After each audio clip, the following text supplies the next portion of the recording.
there, welcome back to my channel, Uniquely Reagan Handcrafted Cards. Today I'm going to make some graduation cards using a couple of new dies that I got from the Stamps of Life. One of them is the Cap and Gown Fold It and Die set. So this set has the cap and gown and the outer layer piece that makes the Fold It card. So you can use this as just a regular die that you put on a card base, or the outline will cut a folded shaped card. You can learn more about that on the stampsoflife.com, their website. The second die that I have is a cover plate die that says Class of, and it has a diploma, the cap, and it has all the numbers for the year. So I'm going to do year of 2025 or class of 2025 on that. So I've cut out the pieces here, so I'm going to get started crafting. I'm also going to use probably a stamp set called More Chalk Sayings to Stamp from the Stamps of Life, and I'm going to use the congratulations on the banner, that stamp set. So I've got that out. I have a couple of die cut pieces that have gold foil on them in my stash, and I've had these for a while, so I think I'm going to use those as well. So I'm going to get started here. I've already got all my pieces cut out here, and so let me just walk you through what I've got. I'm going to make two purple gowns and two gold gowns, and then the layering pieces inside for the tassel here. Here's my folded card that I've got cut out as well. And I have a second white piece that I'm going to use as to cover this flat part where the card folds. So that's going to layer up like that. So I'm going to get started here, and I'll set my other pieces that I've cut for my other card aside until we're ready for that set. So let me get going, and I'll show you how I get that started.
slow down.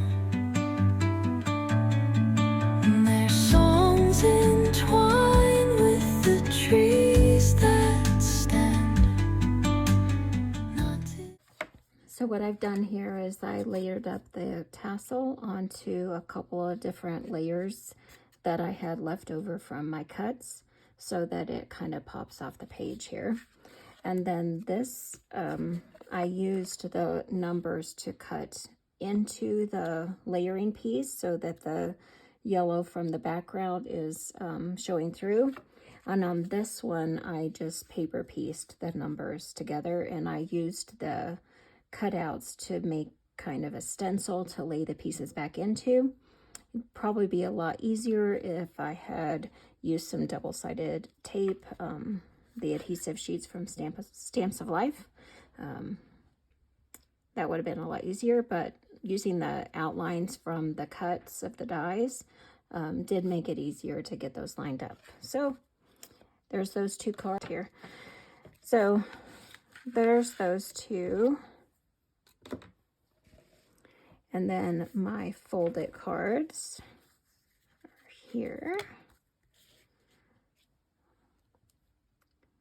I hope you've enjoyed watching me put these graduation cards together using Stamps of Life products. I had a really good time. This die set for the class of die makes it really simple, and if you don't mind using the little bits and pieces, you can use that. If you had a stamp that said 2020 number stamp, you could also stamp that in that section too, or die cut something on your die Cricut or Silhouette. And then the shaped folded, the cap and gown folded die set is a really fun die, and I really enjoyed that one. I will use that one again for sure. And so I hope you enjoyed watching. Come back and see me again the next time I have a crafty video up. We'll see you again. Thanks for watching. Bye.